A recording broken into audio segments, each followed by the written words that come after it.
Okay, in the interest of time and just some technical issues, I decided to go ahead and write some of these up here as far as do's and don'ts for both radar and LIDAR. So what I want to kind of focus on would be let's go ahead and start off and get the bad stuff out of the way, right? So first of all, don't run radar. LIDAR is a little different. You actually have to engage it since it's handheld. A little easier to, in essence, not run it constantly, but don't run, say, radar constantly.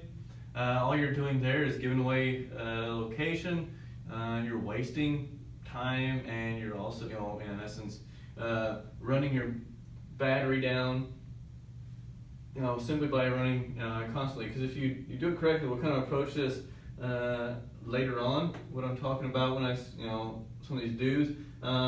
But you also shouldn't be running your radar constantly regardless. You don't just turn it on and say, oh, I'm going to wait for a loud tone or a high-pitched tone to tell me someone's speeding. We'll get into why you don't do that shortly.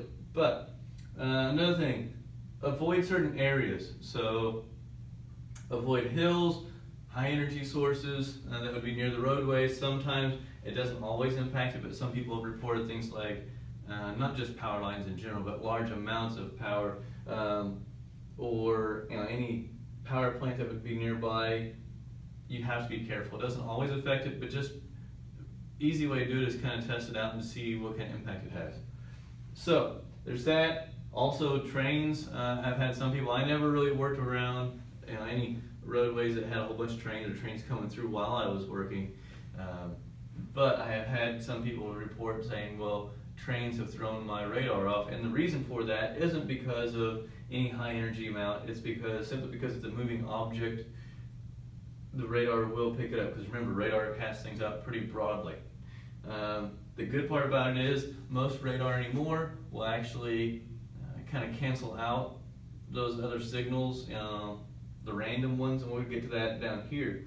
But stay away from curves. Same thing. You are looking for a straight-on detection as best you can. Yes, there's going to be some angle to it, and there's in essence a cosine effect to it, to speed and how it's registered.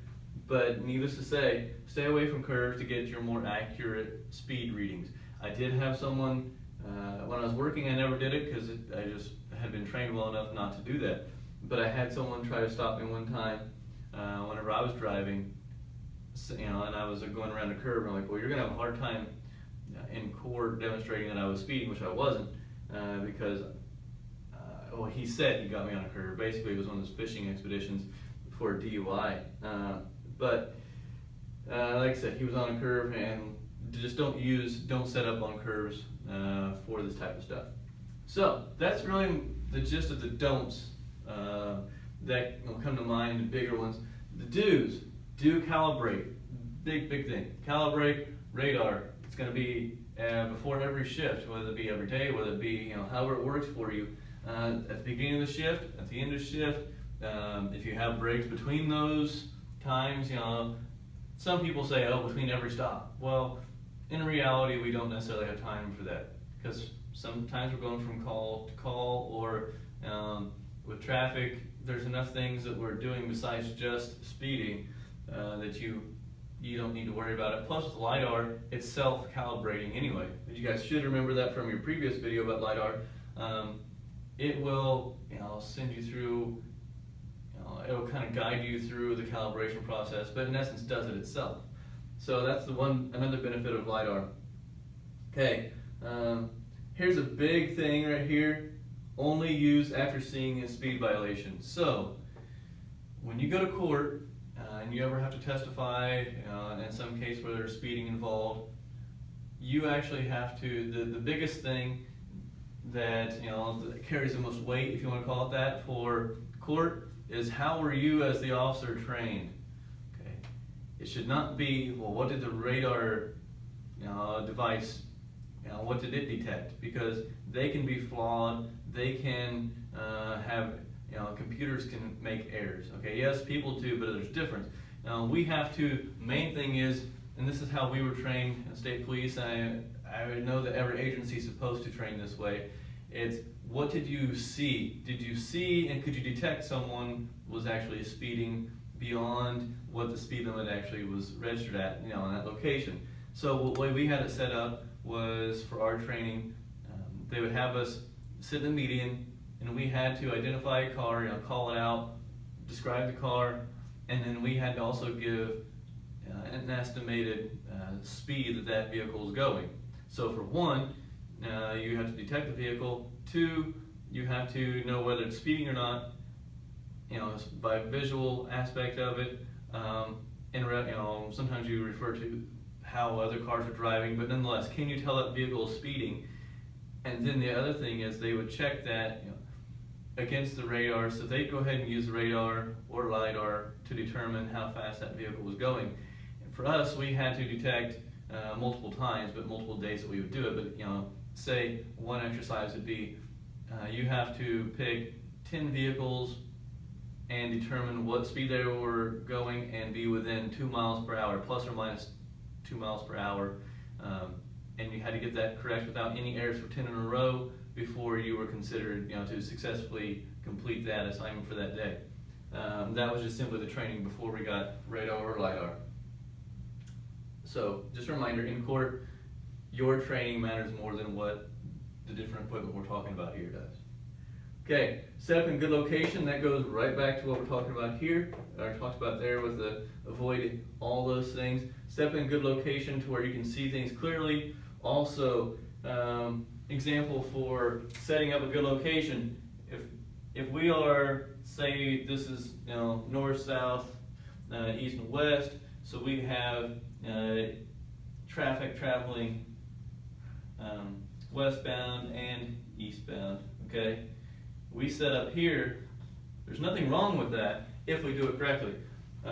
As long as there's a handheld device, say we are actually facing north as we do it. So we're facing here, we need to have some item, or whether we use handheld in this case, that goes frequency here or here, because if you try to go out either of these directions, it doesn't work.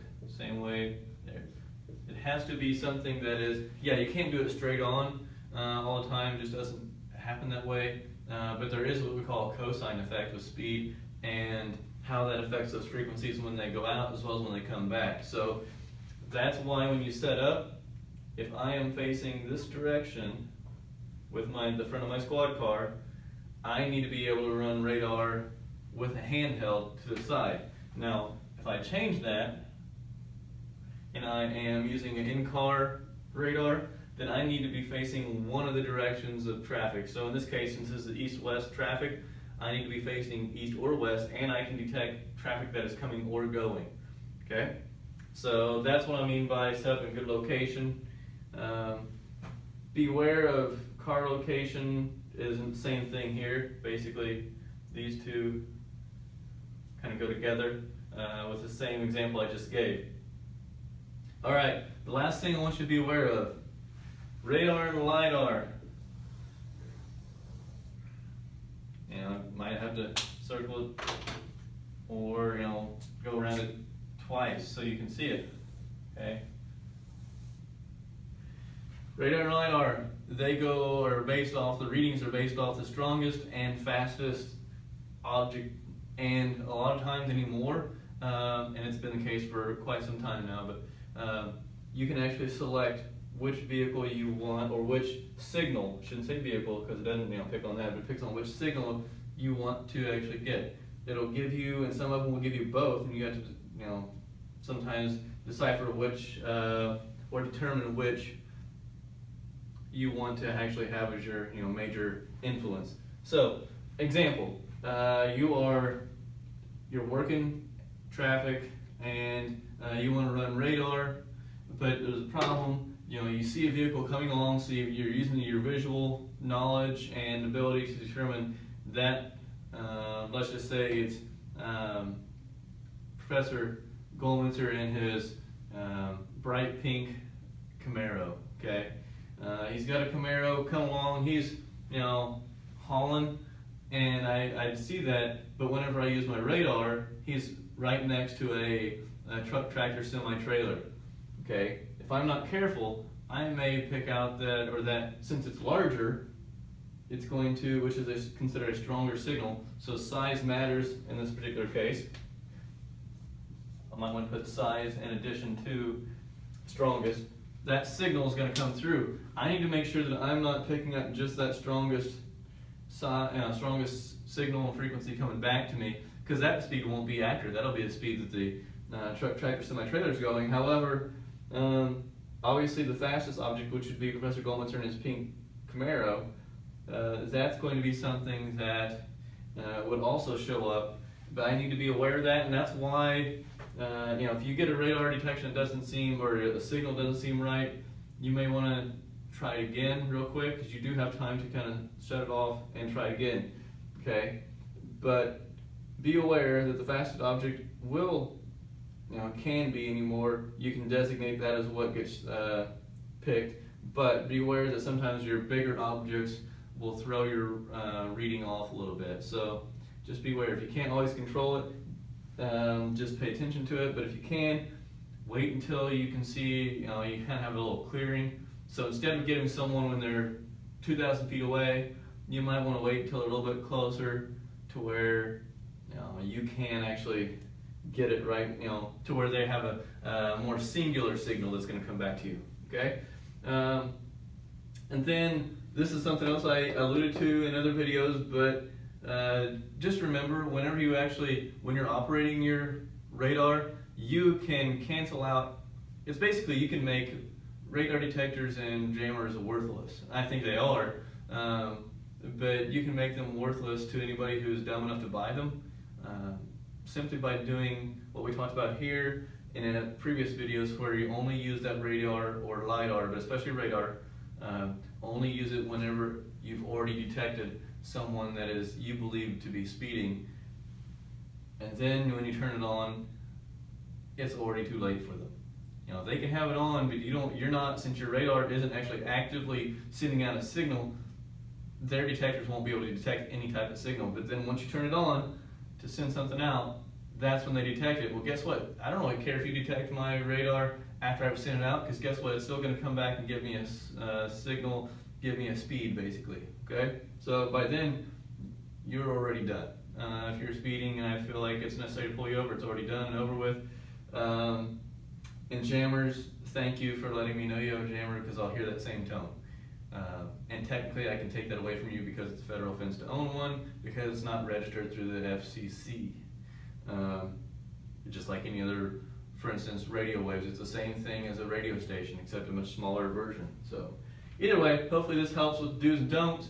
If you have any other questions about radar, LIDAR, or anything else for the material we've been asking you to cover, please be sure to email me. You can also email Professor Goldmanzer if you happen to have any questions for him, or for some reason can't get a hold of one of us. We'll all try to work together. And here's the big thing: don't forget to register for summer and fall classes. We can still go ahead and do that now. You just have to email us or communicate with us during our virtual office hours, and we can work on that and get that done. Don't delay. You might as well get it in, get your classes that you actually want, good schedule. We'll be back.